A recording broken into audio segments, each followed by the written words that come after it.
বড় বড় ভোল নিয়ে এখানে বসাচ্ছে। তারপরে আমরা থানাকে জানিয়েছি বা লিখিত কমপ্লেনও দেওয়া হয়েছে, ওখানে নোটিশ করা আছে। থানা আশ্রয় নিয়েছি, রাস্তা বের করে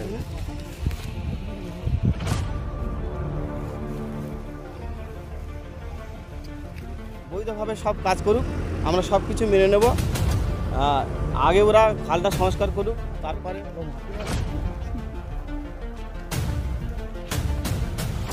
এত ভিড়ভাড়টাই হাতিশালা 6 লাইন বা একটা দেখছি জলাভূমি ভূমি ভরাট হচ্ছিল, বিষয়টা কি একটু যদি খুলে বলতেন? এত ভিড়ভাড়টা কেন?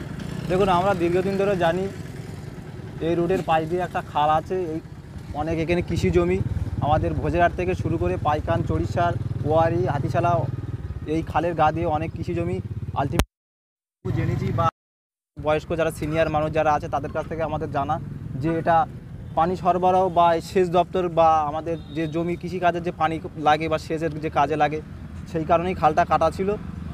তৃণমূল নেতাদের মদতে বা এক শ্রেণীর যারা জমি মাফিয়া আছে তারা এখানে হঠাৎ আজকে সকালে দেখছি যে বড় বড় ভোল নিয়ে এসে সেই খাল সংস্কার করছে না, বা টাকা পয়সা অনেক মানুষের কাছ থেকে খেয়ে বড় বড় খাটাল করে দিয়েছে।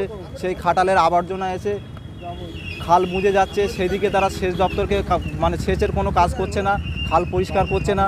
কিন্তু তাতে কৃষিকাজের অনেক ক্ষতি হচ্ছে বা গ্রামের লোক অনেক আমাদের বা একাধিকবার আমাদের কাছে কমপ্লেন দিয়েছে। আমরা সেটাকে থানাকেও জানিয়েছি, থানা আগে স্টেপ নেয়নি। তারপর আমাদের নূতন থানা হওয়ার পরে আজকে হঠাৎ সকালে দেখলাম যে বড় বড় ভোল নিয়ে এখানে বসাচ্ছে। তারপরে আমরা থানাকে জানিয়েছি বা লিখিত কমপ্লেনও দেওয়া হয়েছে, ওখানে নোটিশ করা আছে। থানা আশ্রয় নিয়েছি, থানা স্পটে এসে বা আমরাও ছিলাম, আমাদের ছেলেরাও ছিল, থেকে এখানে এসে থানা তাদেরকে এখান থেকে তাড়িয়ে দিয়েছে। থানা আমাদের আশ্বাস দিয়েছে যে এখানে কোনো রকম অবৈধ কোনো কাজ বা কোনো রকম চাষি জমি বা সাধারণ মানুষের ক্ষতি করে কোনো রকম কাজকর্ম আমরা করতে দেব না। তা যাই হোক, বহুদিন পর আমার নিজের কাছেই ভালো লাগছে। থানা যে আজকে সকালে যে উদ্যোগ নিয়েছে বলার পরে তাতে সাধারণ মানুষ খুবই খুশি। এলাকার মানুষ থানার প্রতি আস্থা রেখেছে যে তারা প্রশাসন যেভাবে স্টেপ নিচ্ছে, যেভাবে কাজ করছে, আগামী দিনে নিঃসন্দেহ ভালো হবে। কি বলবেন তাহলে? এই যে বেঙ্গল পুলিশ ভাঙড়ে ছিল, এখন কলকাতা পুলিশ হলো, কলকাতা পুলিশে তারা অনেকে কি ভালোর দিকে বা অনেক আশ্বাস পাচ্ছেন যে সঠিক কাজ হবে বলে দাবি করছেন, যে এই যে আজকে যেমন কড়া স্টেপ নিল কলকাতা পুলিশ? দেখুন, আমি সর্বপ্রথম মাননীয় মুখ্যমন্ত্রীকে বলবো, তিনি যে চিন্তাভাবনা করেছেন, থানা বাড়িয়েছেন বা বেঙ্গল পুলিশ দিয়ে কলকাতা পুলিশ করেছে, আমি বলবো যে তাতে সাধারণ মানুষ উপকৃত হয়েছে। বা আরও থানা বেশি করে বাড়াক বা আরও অঞ্চলে থানা করে দিক, সাধারণ মানুষ পরিষেবা পাক। যে জমি মাফিয়ারা আছে তারা দূরে চলে যাক, তারা নিপাত হোক। বা আমি মুখ্যমন্ত্রীকে বলবো বা আরও যারা নেতৃত্ব আছে তাদেরকে, আমি আমাদের দলের নেতৃত্ব যাদেরকে আছে তাদেরকেও বলবো যে কোনো রকম ঝাগড়াঝাটি ঝামেলা না, ঐক্যবদ্ধ হয়ে আমরা প্রশাসনের আশ্রয় নেব। প্রশাসন যেভাবে আমাদের সহযোগিতা করছে বা সাধারণ মানুষের যেভাবে আস্থা দিচ্ছে, তাতে করে আমাদের প্রশাসনের প্রতি ভরসা আছে। বা আগামী দিনে আমি মুখ্যমন্ত্রীকে বলবো আরও 2-4টে থানা অঞ্চলে বাড়িয়ে দিলে আমাদের আরও ভালো হয়। এখন ভাঙড়বাসী তাহলে পুলিশের অনেক সহযোগিতা পাচ্ছেন বলে দাবি করবেন? দেখুন, আলটিমেটলি পুলিশ যেটা আপনি বলছেন, পুলিশ আমার আপনার ভাই বা আমার আপনার ফ্যামিলির একজন, তারা যা কিছু করে আইনের ঊর্ধ্বে করবে না। লিগ্যাল কাজ যেগুলো আমরা তাদেরকে জানাচ্ছি, তারা স্টেপ নিচ্ছে, আমাদের খুবই ভালো লাগছে। তাদেরকে আমরা কোনো রকম ঝুট ঝামেলা করবো না বা কোনো ছেলেদের আমার কাছে ঝুট ঝামেলা জড়াতে দেবো না।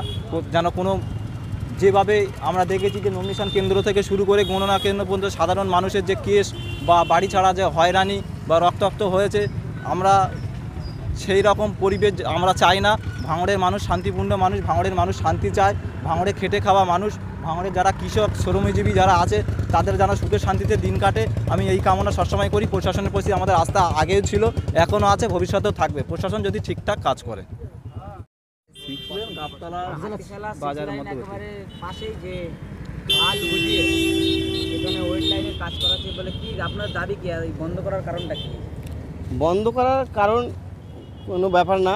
এখানে জানেন দীর্ঘদিন এই খালটা বন্ধ আছে, মানে এখানে খালের উপরে ভাটা আপনার খালটা মোটামুটি সংস্কার হচ্ছে না। খাটালে পুরো ভরে গেছে, গোবর টোবরে একদম পুরো খাল পুরো বন্ধ হয়ে গেছে। খয়রুল এবং তার লোকজন নিয়ে এখানে একটা প্রজেক্ট করেছে। এই প্রজেক্টটা ওরা চালু করার জন্য এখান থেকে একটা রাস্তা বার করছে ক্যানেলের উপর দিয়ে। এখানে ক্যানেলটা এত বছর হয়ে আছে, পরিষ্কার হচ্ছে না, পরিষ্কার করছে না, অথচ এখান থেকে ক্যানেলটা আবার বন্ধ করছে। খয়রুলের নাম করলে খয়রুল কি কোন পার্টি করে একটু জানাবেন কি? কারণ তৃণমূলের শাসক দলেরই ওখানে ভগবানপুর অঞ্চলের পঞ্চায়েত প্রধান খয়রুল আমার অ্যাকচুয়ালি আমার ক্লাস ফ্রেন্ড, কিন্তু ওর উপরে আমাদের ব্যক্তিগত করে রাগ নেই। বৈধভাবে সব কাজ করুক, আমরা সব কিছু মেনে নেব। আগে ওরা খালটা সংস্কার করুক, তারপরে ওরা পারমিশন, থানা বলুন বা বিডিও বলুন, সমস্ত পারমিশন নিয়ে ওরা কাজ করুক, আমাদের তাতে কোনো আপত্তি নেই। এই যে খাল দেখছি তো পুরো নোংরা হয়ে বা একেবারে বুঝে যাওয়ার তলে চলে গেছে, সেই খালে পাইপ লাগিয়ে বা ওয়ার লাইনে কাজ হচ্ছে, কি বলবো? গত মানে কয়েক মাস আগে এখানে দেখছেন, এখানে জলাভূমি ছিল, জলাভূমি ভরাট করেছে, জলাভূমি ভরাট করে এখানে বাড়ি নির্মাণ করছিল। আমরা সেটা রোধ করেছি এবং আইনের দ্বারস্থ হয়ে আদালতের মাধ্যমে এগুলো কাজ বন্ধ আছে এখন আপাতত দেখতে পাচ্ছেন। আবার এই কাজ বন্ধ থাকা সত্ত্বেও আবার এর উপর দিয়ে রাস্তা করে আবার ক্যানেল বন্ধ করে ওরা প্রজেক্টে যাওয়ার চেষ্টা করছে। এটা আমরা আইনের দ্বারস্থ হচ্ছি এবং থানাকে জানিয়েছে, থানা এসে তাদেরকে নিয়ে চলে গেছে যে এখানে কাজ করা হবে না। থানা আমাদের যথেষ্ট হেল্প করেছে। তাদেরকে কোথায় নিয়ে গেছে, বাড়িতে না এমনি থানায় নিয়ে গেছে? না, থানায় নিয়ে যায়নি, তাদেরকে বলেছে কাজ বন্ধ করতে, কাজ বন্ধ করে তোমরা আইনিভাবে কাজ করো, তাতে কোনো ব্যাপার নেই, তাই তারা চলে গেছে।